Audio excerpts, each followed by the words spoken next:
Bom dia. A aula de hoje eu vou finalizar mais um pedacinho sobre os biomas aquáticos que nós trabalhamos ontem. E do volume 4, ainda vou trabalhar uma última aula, que é uma aulinha de genética complementar apenas, que vai falar sobre penetrância e expressividade. Então, não é um tema cobrado em vestibular, é um adendo, na verdade, um complemento. Então, eu vou passar bem rapidinho também sobre esse assunto, logo já no intuito de finalizar essa apostila, entramos hoje na apostila 5, tá? E por causa disso, também no intuito de ganhar um pouco mais de tempo e também passar com mais agilidade num conteúdo que menos cobrado, tá certo? Eu vou deixar os exercícios de aula, tanto da parte de biomas, porque é bem básico, é bem conceitual, né? Como os de penetrância e expressividade. Vou deixar depois o gabarito lá no grupo de vocês, tá bom? Não vou resolver aqui com vocês e no intuito de ganhar tempo, tá?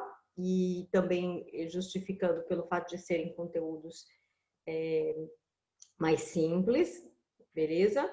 E vou passar já direto para a apostila 5, para a temática da apostila 5, perfeito? Então, vamos lá. Pegando a nossa apostila.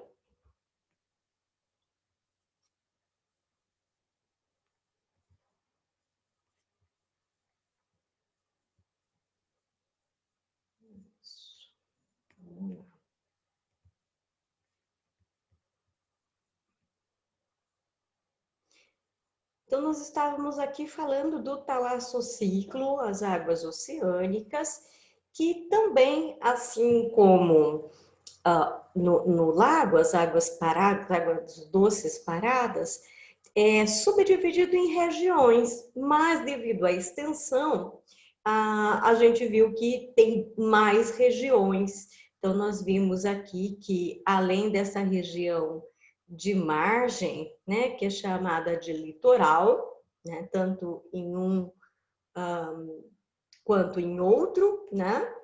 Aí nós temos na sequência a zona nerítica, que seria assim, o mar raso, a zona pelágica ou oceânica, o mar profundo, né?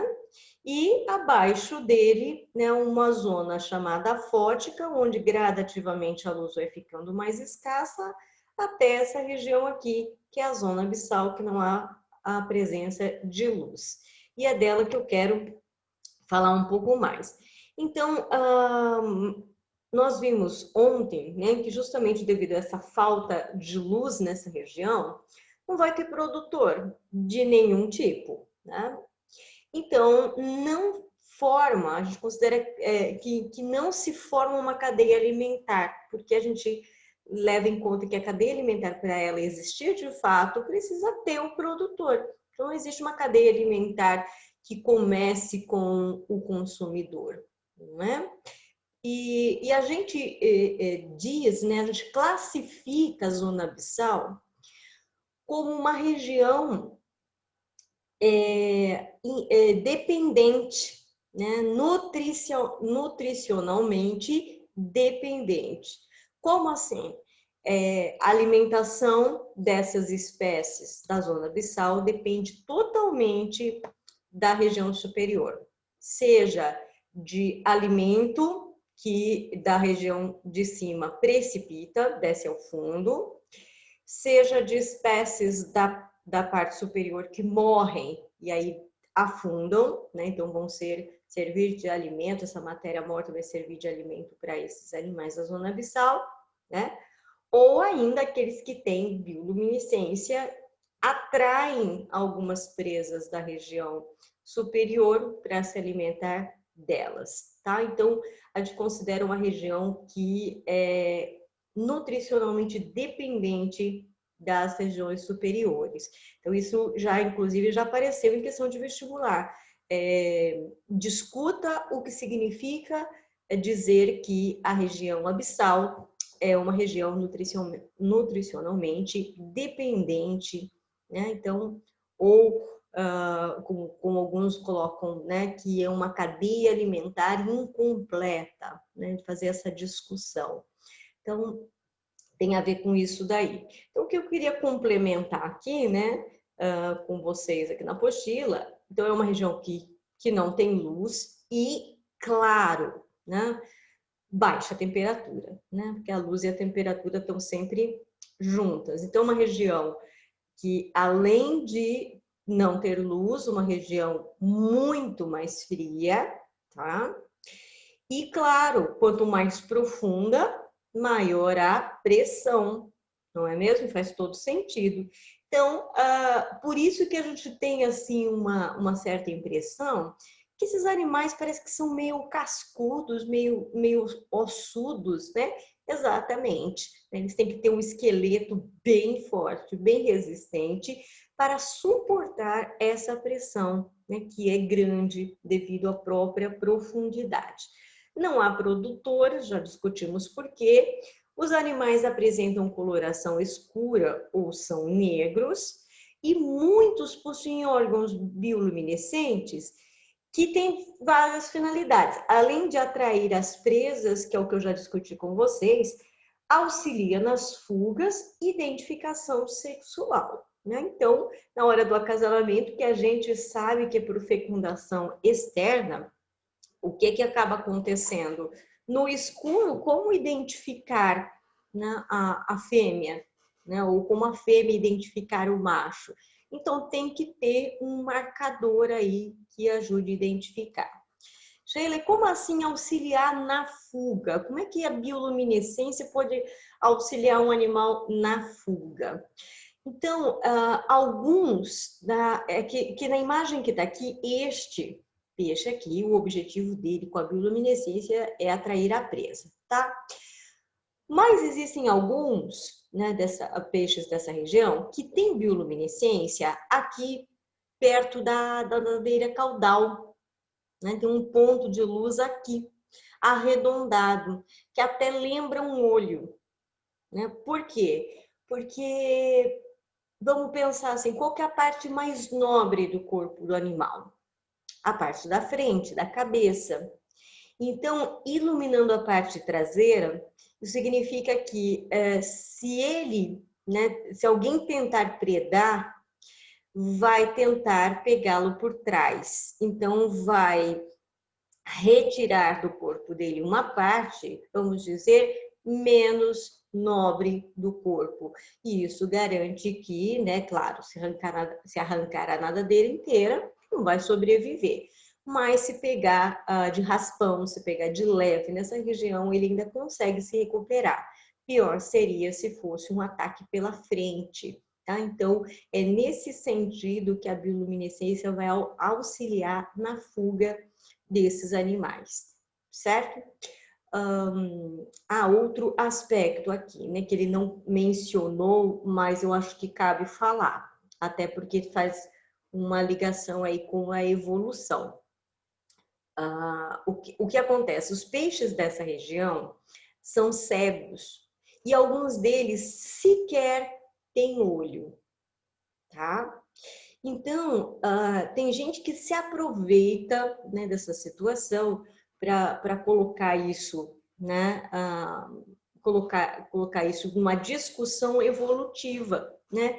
Como é que Lamarck interpretaria isso? Né? Então, Lamarck ele diria assim que numa região onde não há luz, os olhos simplesmente atrofiaram e desapareceram, o que é um absurdo porque a atrofia se aplica única e exclusivamente a músculo. Como é que um olho atrofia? Né? Então não faz o menor sentido. Mas é o que Lamarck diria. Pela falta de uso, né? Lembra da ideia do uso e desuso? A falta de uso do olho, então atrofiou, desapareceu o olho. Bom, como é que Darwin explicaria esta ausência de olhos aqui? Então, ele diria que, no passado, existiram, dentro dessa espécie, peixes com uma visão com visão normal, com outros com uma visão média, outros com uma visão pior. E o que começou a acontecer? Estes de visão pior foram selecionados. Eles falam, poxa vida, mas qual o sentido disso? Como que a natureza ia selecionar o de visão pior? A questão é a seguinte: quando a visão não é boa, e isso você pode fazer um comparativo com o ser humano, né? Quando a pessoa é cega, o que naturalmente acaba acontecendo? Ela aguça os outros sentidos. Olha que interessante, né? Então, ela aguça os outros sentidos. O olfato, né? No nosso caso, seria mais a audição mesmo, né? Mas para esses animais, aqueles que não tinham uma boa visão, eles tinham outros sentidos mais aguçados. E no ambiente escuro, o que conta mais? Né? Ter um olho funcionando ou ter os outros sentidos mais aguçados? Né? Então, a natureza selecionou estes que não tinham boa visão ou que nem mesmo tinham um olho, porque eram os que usavam melhor os outros sentidos, que são muito mais eficientes num ambiente escuro. Correto? Então, eu só fiz aí uma ponte, uma ligação com a ideia da evolução, que muita gente se aproveita dessa situação aqui para jogar numa discussão evolutiva. Então, eu já fiz aqui recapitulei um pouco essa questão. Conceito de plâncton, nécton e bênton, já trabalhei com vocês, é bastante importante, tá ok? Os exercícios desta aula, né, foram 2 aulas aqui de biomas, né, então eu vou deixar depois o gabarito disponível, né, mas para que vocês confiram aqui, né, são exercícios bem simples, mais conceituais, então dá para fazer muito tranquilamente. Então eu já vou passar para a aula de genética, a última aula deste volume, a aula de genética, que vai trabalhar também um conteúdo que é só complementar, tá bom?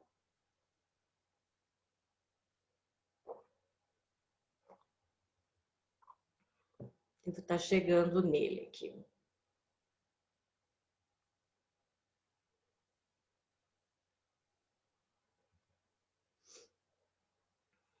Logo após a histologia, aqui, olha só. Então, trabalhando agora ainda dentro da frente B, mas o assunto é penetrância e expressividade, tá? O que será que é isso aqui? Eu já vou direto ao conceito de cada uma das coisas, tá? E aqui o nosso texto, ele discute, né, esse conceito em cima de exemplos. Então, isso que tá bem legal, porque facilita a compreensão. Então, vamos lá. Penetrância, proporção de genótipos que manifestam um fenótipo esperado. Por exemplo, na espécie humana, polidactilia depende de um gene dominante e a condição normal de 5 dedos é recessiva. Ocasionalmente, o indivíduo possui o alelo para a polidactilia, evidenciado pelo fato de que seus filhos herdam a polidactilia. Mas o número normal de dedos nas mãos e nos pés. Sheila, caramba, como assim? O cara tem o gene para ter mais do que 5 dedos na mão, é um gene dominante e ele não tem mais do que 5 dedos na mão? Sim. Pode acontecer? Pode acontecer, tá? Então, este gene que determina essa anomalia, mais do que 5 dedos nas mãos ou nos pés, né, nos pés, nem sempre a pessoa que possui o gene manifesta a característica, certo? Mas como é que você sabe que ele tem o gene? Porque os filhos dele têm a característica. E como ela é dominante, né? Os filhos têm. Como é que o filho tem e o pai não tem, a mãe não tem? Um dos dois tinha que ter, não é verdade? né? Então, aí você confirma que a pessoa tem o gene para polidactilia. No entanto, apesar de ter esse gene, apesar de ser dominante, ele simplesmente não se expressa naquela pessoa. Então, dá para fazer, como aqui nós temos, uma proporção, uma contagem. Quantos indivíduos no total da população têm este gene? Uma certa parcela. Agora, dessa porcentagem aí, dessa parcela, vamos considerar essa parcela como 100%. Quantos desses, de fato, expressam o gene que tem? Aí é uma parcela menor, tá? E este cálculo de quantas pessoas expressam o gene que tem em relação ao total de pessoas que têm aquele gene, isso é a penetrância, tá? Então vamos aqui um pouco mais à frente. Neste caso, o gene para polidactilia não é completamente penetrante. A gente chama isso de penetrância incompleta. Portanto, penetrância é, aí ó, vamos grifar aqui, a definição. O que de fato é penetrância? Olha lá, é a porcentagem de indivíduos que possuem um genótipo particular que expressa um fenótipo esperado. Ele tem, mas quantos por cento de fato expressam? Tá? Então, o cálculo é com base de quem expressa e não em quem não expressa. Então, vamos supor, tem um certo número de pessoas, né, seria o meu total, meu 100%, todos eles têm o gene. Quantos desses expressam o gene? 30%, por exemplo. Então, não são todos. Então, este é o conceito de penetrância. Porcentagem de indivíduos que expressam um gene, né, dentre aqueles que o possuem, porque nem todos os que o possuem o expressam. Ficou claro isso para vocês, pessoal? Deu para pegar a ideia aqui, sim, o conceito? Deu sim. Beleza. Ó, aqui só para você ter uma ideia do que seria a polidactilia, aqui ele pegou no pé, que é mais raro, né? Então, aqui a pessoa expressa mesmo, né? Olha quantos dedinhos aqui aparecem. Então, só para colocar isso um pouco em números, né? Supondo que 42 pessoas possuam um alelo para polidactilia. Esse é o meu 100%. Porém, apenas 38 possuam a polidactilia. Então, 38 pessoas do total de 42 expressam. Então, a minha penetrância é de 0,9, quer dizer, de 90%. 90% é uma penetrância alta, quer dizer que, na maior parte das vezes, esse gene se expressa mesmo, né? Tudo bem? Vamos lá para o outro conceito, pro outro conceito dessa aula, que é o último, né? Que é a expressividade. Representa o grau em que os indivíduos expressam determinado fenótipo. Pessoal, parece assim um tanto quanto confuso quando a gente lê o conceito, tá? Mas como eu falei, é justamente os exemplos que esclarecem para a gente. Então, a expressividade é o grau em que o indivíduo expressa um determinado fenótipo. Então, uma coisa é você ter o gene e você pode ter o gene e não expressar. Então, a penetrância calcula quanto por cento dessa população tem o gene e, de fato, o expressa. Essa é a penetrância. A expressividade é dentre aqueles que, de fato, expressam. Expressam em que grau? Porque tem isso também, pessoal. Olha só, vou pegar mais uma vez o exemplo da polidactilia, para vocês entenderem o que eu estou querendo dizer quando eu digo em que grau. Tem gente que tem o gene para polidactilia e vai ter um dedinho a mais na mão direita, certo? E tem gente que tem o mesmo gene, mas que vai ter 2 a mais. Tem gente que vai ter o mesmo gene, mas vai ter 2 nessa mão e 1 nessa. Ou que vai ter 3 nessa e 1 no pé. Ou 2 na mão, 2 na outra mão, 3 no pé, 3 no outro pé. Ah, é meio Que é o... aleatório, né? Hã? Pode falar. É meio aleatório, né? É aleatório. Daí você pensa assim, poxa, mas todos têm o gene dominante, certo? Todos têm o gene dominante. E todos que têm esse gene dominante para a polidactilia o expressam, certo? Só que podem expressar em diferentes graus, uns mais acentuados, outros menos acentuados, tá certo? Até o ponto daquele que tem o gene e nem sequer o expressa, tá? Então, a expressividade é isso. Então, por exemplo, a polidactilia pode ser penetrante na mão esquerda e não na direita. Tem na direita, aliás, tem na esquerda, não tem na direita. Poderá ser penetrante somente nos pés e não nas mãos, né?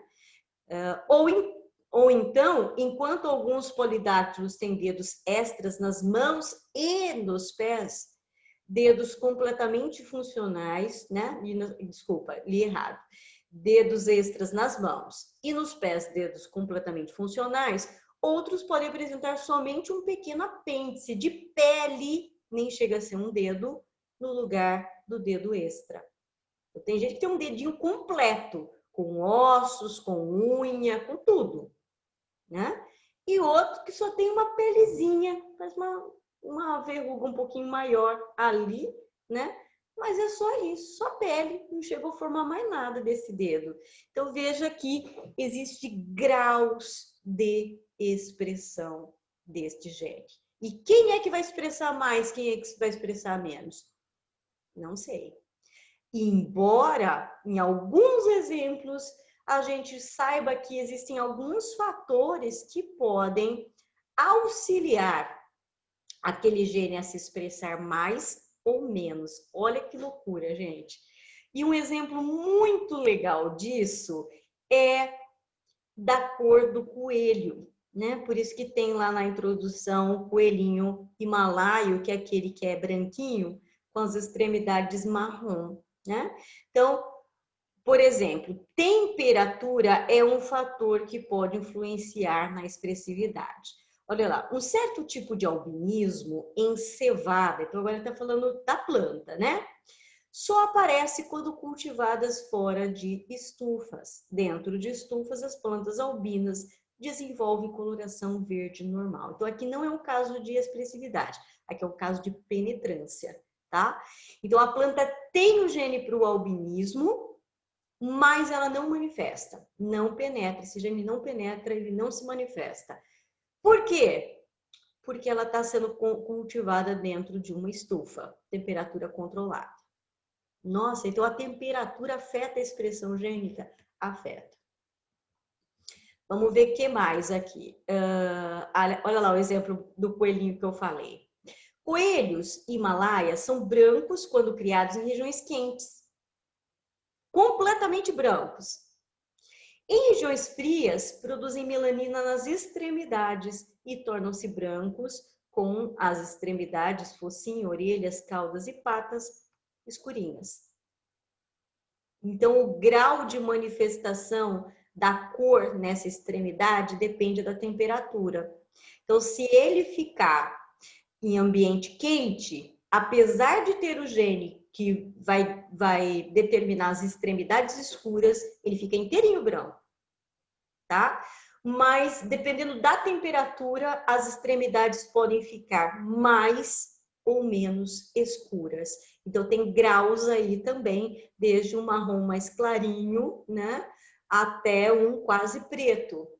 Tudo depende da temperatura do ambiente. Então, ela afeta no grau de expressão do gene, né? Então, É que isso faz até sentido, né? Porque, tipo, você tá no calor ele fica inteirinho branco, então reflete toda a luz do sol. Quando ele tá no Uhum. frio, ele tem as partes que ficam mais congeladas, ele tem preto para absorver o calor, né? Exato, que são as extremidades, que são as partes mais suscetíveis a perder calor. Então, é É. justamente aí que ele concentra a melanina para manter mais aquecido. Então, faz total sentido. Total sentido. Sheila, quando a gente falava em genética, às vezes eu pensava que, tipo, tô estudando genética, então se você tem todo o ancestral do cara, tal, eu pensava que, tipo, você podia até saber como é que o filho dele ia estar. Só que daí, vendo isso aí agora, tipo, mesmo o cara tendo gene de polidactilia, o gene é dominante, e mesmo assim ele pode não ter, como pode ter, como pode expressar menos, pode expressar mais, então é totalmente imprevisível, né? Ou seja, o ser humano é uma caixinha de surpresa. Tipo, eu Ou, pensava que sabendo a genética do cara e tal, você podia até saber como é que ele era, mas... então, você tem uma aproximação, porque a biologia não é uma ciência exata. Então, sabe aqueles aplicativos que simulam, né? Como é que vai ser o teu rosto quando você ficar velho, por exemplo, né? A imagem ali, né? Então ali é baseada em algoritmos que vão trabalhar em cima de estatística, né? Do teu rosto, da tua feição. Então eles vão estimar. A realidade pode se parecer mais com aquilo ou menos com aquilo. Por quê? Porque existem N fatores externos e internos que podem interferir no processo, né? Então, vamos supor que ele estimula ali uma feição para você, mas muitas vezes devido a uma doença que você teve ao longo do caminho, que te abateu demais, ou a perda de uma pessoa que te levou à depressão, ou hábitos que você mudou, hábitos, uma alimentação muito errada, falta de atividade física, ou você consome drogas, ou você usa álcool abusivamente, isso vai afetar. Então, isso vai alterar, né, o esperado, vamos dizer, o matematicamente calculado. Então, isso vai alterar e altera mesmo. Então, de fato, o fenótipo, ele é um produto, né, do ambiente mais a tua genética. Então, a tua genética, ela te dá uma ideia, mas a realidade pode não corresponder 100% àquilo, né? Fielmente aquilo realmente não corresponde, tá? Sheila, E, inclusive, né, hoje se faz sequenciamento genético, né? E a partir do sequenciamento genético, você pode saber todos os teus genes. Tudo, tudo, tudo, tudo, tudo. Não sei se alguém já assistiu, eu de vez em quando pego uns filmes, umas séries na Netflix, né? E claro, né, as que têm conteúdo da biologia são as que mais me atraem, principalmente ou que seja de ficção científica, né? E a Netflix lançou recentemente uma temporada curta, que chama Biohackers. Alguém já assistiu? Ainda não. Eu já assisti todos da temporada, são só 6 episódios, mas já assisti tudo. E ele vai falar sobre manipulação genética, tá? Recomendo, porque ele mostra um pouco o lado negro da biologia, né? Até comentei aqui em casa, tá vendo só como a biologia pode ser usada para o bem ou para o mal, né? Então, ele mostra esse processo de sequenciamento genético e você, com sequenciamento genético, você vê tudo, tudo, tudo, tudo, tudo sobre você, né? A cor dos seus olhos, tipo de cabelo e tudo. Inclusive, você pode, a partir daí, estimar a sua, a sua expectativa de vida. Então, assim, é meio assustador, né? A gente fala assim, nossa, mas com sequenciamento genético eu vou saber o dia que eu vou morrer. Não, não é bem assim. Mas você tem uma ideia da tua expectativa de vida, o quanto tempo geneticamente eu estou programado para viver. Isso está lá no seu DNA. E você tem como saber. Nem todo mundo quer saber, né? Mas tem como saber? Tem. Agora, vai ser aquilo precisamente? Não necessariamente, né? Você pode sofrer um acidente e aí? Totalmente imprevisível, né? Abreviou inesperadamente a tua vida. Vamos supor que não seja um acidente. Qualquer outra coisa que aconteça ao longo desse teu caminho, né? As escolhas que você fizer, né? Isso vai impactar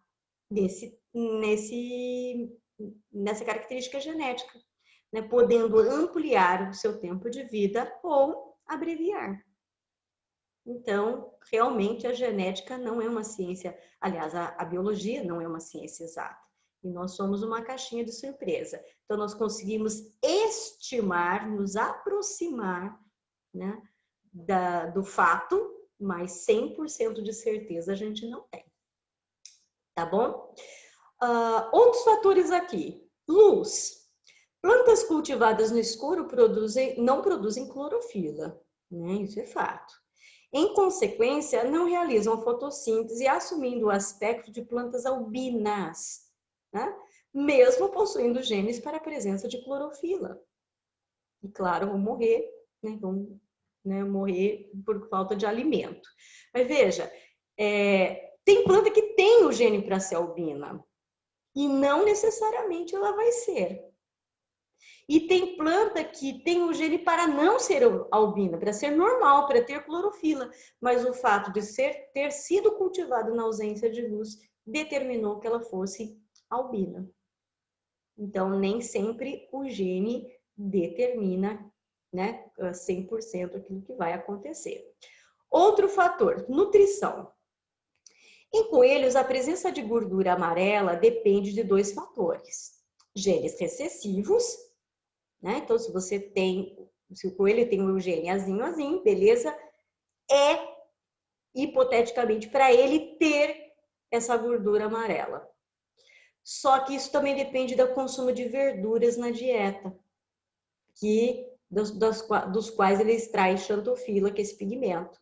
Então, se forem retirados os vegetais da alimentação do coelho, não importa se ele tem o gene azinho, ele não vai ter a gordura amarela.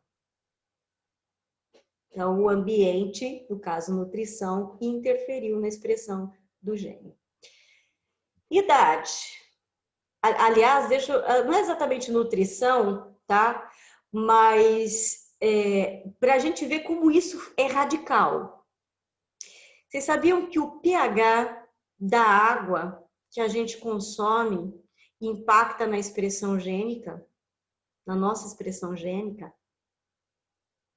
Então, tem pessoas que vivem em regiões onde o pH da água é ligeiramente mais ácido, né? E isso interfere no organismo da pessoa. Outras têm um pH da água ligeiramente mais básico. Isso interfere também. Interfere até na fertilidade.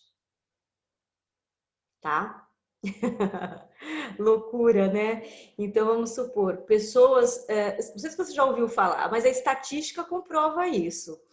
Né? Tem regiões, não sei se você já ouviu falar, caramba, aquela região lá, aquela cidade lá, parece que só nasce mulher lá, né? Tem umas cidades onde alguns parentes meus moram. Gente, o número de nascimentos mulheres supera absurdamente o de homem, impressionante. Né? E quem trabalha em maternidade confirma isso, né? Nasce muito mais mulher do que homem.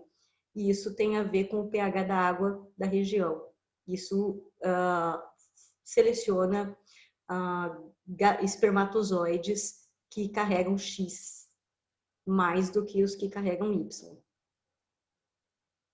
É sério. Existe isso. Tá? E outras regiões ocorre exatamente o contrário. Aí você vai sondar, tem a ver com o pH da água. Então, isso interfere no organismo, tá? Último tópico aqui, idade. Não, tem idade e tem sexo. Idade. O efeito dos genes que influem no aparecimento da cor em plumagem de galinhas e do pelo em mamíferos depende da presença de penas e pelos, respectivamente, né? Claro. Algumas anomalias humanas Aqui, ó, o efeito dos genes que influenciam o aparecimento da cor. Veja bem, vocês vão pegar aqui o exemplo do pintinho. O pintinho tem uma coloração, né? Que é padrão, o pintinho amarelinho, né? Quando jovem, quando adulto, outra coloração, né? Ou quando você pega um mamífero, por exemplo, se você pegar capivara, se pegar o filhotinho, ele tem uma coloração. Se você pega o adulto, é outra coloração, né? Então, isso muda, né? Mas não é o mesmo gene. Tem gente, inclusive, que me pergunta, Sheila, mas o que aconteceu? Quando eu nasci era loiro. Agora meu cabelo escureceu. O que aconteceu? Né? Eu tenho gene para ser loiro ou não tenho? Tem. Mas o fator idade, e com a idade, né, vem o hormônio, tá? Hormônio, isso altera a expressão do gene. Quer ver outro? Quando eu nasci, meu cabelo era todo lisinho. Depois de uma certa idade, lá na adolescência, depois dos 15 anos, cacheou tudo. O que aconteceu? Eu sou recessiva ou eu sou dominante? Quem sou eu geneticamente? Pois é, né? O hormônio interfere. O meu cabelo, por exemplo, é extremamente liso. Extremamente liso. Tem gente até que pergunta se eu faço progressiva. Eu falo, não, ele é assim mesmo, sempre foi assim. Só que quando eu fiquei grávida, né? E depois do nascimento dos meus filhos, tá? O meu cabelo não chegou a ficar cacheado, né? Não vamos exagerar, mas ficou ondulado. Mudou o padrão dele, por ação hormonal, tá? Então, isso interfere? Isso interfere. A idade interfere, a idade está relacionada aos hormônios, e interfere na expressão do gene. É que ele dá outros exemplos, né? Em humanos, a captonúria, né? Que é esse ácido aqui presente na urina, pode ser detectado por exames feitos nos primeiros dias de vida, mas depois não mais. A fenilcetonúria também, né? Manifesta-se só na infância. Aqui já são outras doenças, né? Geralmente manifesta-se de forma fatal entre 3 e 5 anos.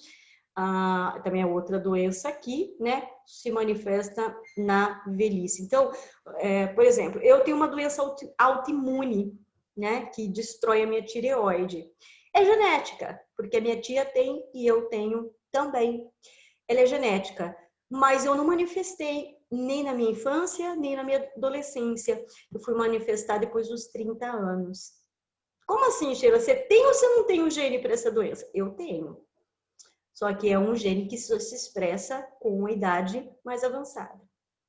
Então, a idade interfere na expressão do gene. Vamos lá para o último, sexo. O sexo, se você é masculino ou feminino, interfere na expressão? Sim. Olha lá, presença de chifres em machos de ovelhas e presença de leite nas fêmeas, embora ambos os sexos tenham genes para ambos os caracteres. O macho tem gene para produzir leite? Tem, mas não produz. Só a fêmea. A fêmea tem gene para ter chifre? Tem. Mas tem chifre, de fato? Não, não expressa. Tá? Por quê? Porque é fêmea. Então, o sexo interfere na expressão do gene? Sim, interfere. Beleza, pessoal? É isso que eu tinha para passar para vocês, né? Como combinei, não vou aqui trabalhar os exercícios para não me demorar neles. É um assunto apenas complementar, mas como deu para perceber, ele é interessante, ele é instigante, né?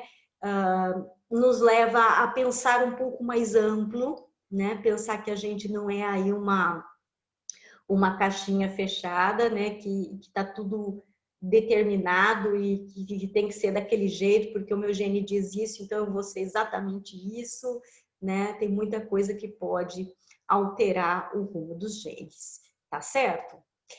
E só falando mais um pouquinho desta série Biohacker, né? Ele fala sobre trabalha sobre engenharia genética e terapia gênica. Então, é um assunto bem bacana, tá? Então, que é algo que está mais em nível experimental, mas já tem sim algumas pessoas que já usam isso em tratamento e em consultório. Mas a temática ali, ele vai girar em cima disso e mostra já uma coisa um pouco mais avançada, um pouco mais futurista, né? Até para dar um pouco mais de emoção na discussão. Mas vale a pena aí, quem gosta da biologia, quem gosta dessa área aqui, que quiser assistir, vale a pena, porque ele vai aí entrar um pouco nessa questão, na problemática de você conhecer o DNA dos outros, né? E brincar, entre aspas, de Deus, de criar, de tirar, de pôr, né? Como se a gente estivesse num quebra-cabeça. Ah, tira tal gene, põe o outro no lugar, né? Então, vai falar um pouco sobre isso, tá? Como eu ainda tenho um tempinho curtinho aqui com vocês, vamos só combinar o que a gente vai fazer na apostila 5. Então, na apostila 5, as primeiras aulas, né, da frente A, ainda na fisiologia vegetal, mais um pouquinho ainda na fisiologia vegetal, vamos trabalhar hormônios vegetais. Então, quando se fala de vegetal, o único sistema que promove controle sobre o vegetal é o endócrino. Veja, o animal, ele tem 2 sistemas que o controlam. O sistema nervoso e o sistema endócrino. O sistema endócrino é subordinado ao nervoso, mas ambos controlam o organismo animal. Quando se trata de vegetal, o vegetal não tem sistema nervoso, né? Mas o organismo dele não tem nenhum controle? Tem sim, tem um controle hormonal. Então, é disso que nós vamos falar, né? De hormônios vegetais, são também chamados de fito-hormônios, porque esse radical fito sempre se refere a vegetal. E em hormônios vegetais, nós vamos conhecer um pouquinho quais são esses hormônios e quais são os seus efeitos. Porque, afinal, veja só, assim como a gente tem hormônio de crescimento, a planta também. Como é que ela passa, de repente, de um embrião dentro da semente para uma árvore? Então, tem um hormônio que regula o crescimento. Por que chega uma hora que ela atinge um certo tamanho padrão da espécie dela e não cresce mais, né? Assim como a gente também, né? Então, isso é uma regulação hormonal.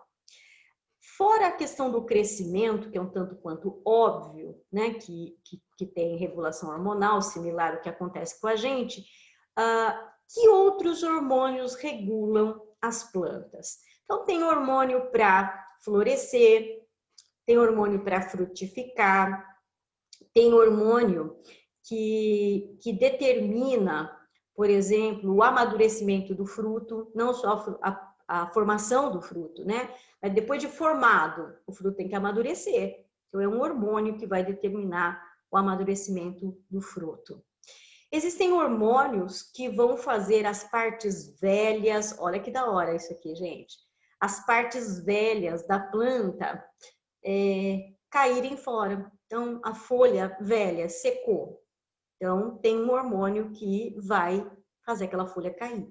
Ou quando o fruto fica maduro demais ou apodrece, ele cai, né? Então, existe um hormônio que determina a queda de folhas velhas, de flores velhas, de frutos mais maduros, tá? Enfim, tem uma série de hormônios. E alguns desses hormônios, né, vão determinar, por exemplo, o crescimento de raiz, né? Então, conforme a planta cresce em tamanho, ela tem que crescer proporcionalmente o tamanho da raiz, porque a raiz é quem vai absorver a água, nutrientes do solo para nutricionalmente manter essa planta. Então, cresce a planta, cresce proporcionalmente à raiz. Enfim, tem hormônio que abre o estômago para transpirar, tem hormônio que determina que o estômago feche quando fica estresse hídrico. Enfim, tem diversos hormônios, nós vamos conhecê-los um pouco, né? Quem são esses hormônios e os seus papéis. E estes hormônios, eles determinam também alguns movimentos vegetais. Sheila, como assim movimento vegetal? O vegetal tem movimento? É um movimento discreto, mas tem. Por exemplo, o abrir de uma flor é um movimento, certo? Ou o enrolar de uma gavinha. Gavinha é aquela folha modificada que vai, como no maracujá ou na uva, vai enrolando no suporte, né? Então, o movimento da gavinha enrolando no suporte. Então, a planta que se inclina em direção à luz. Ah, é o caso do girassol. Não só do girassol, né? Então, tem aí os movimentos dos vegetais estão diretamente vinculados a hormônios, mas os movimentos vegetais nós vamos estudar no próximo volume, no volume 6.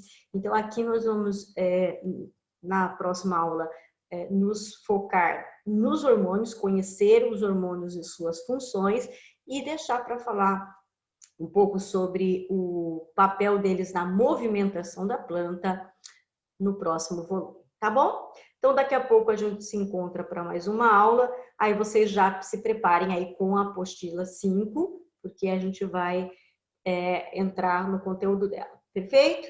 Então, até daqui a pouquinho.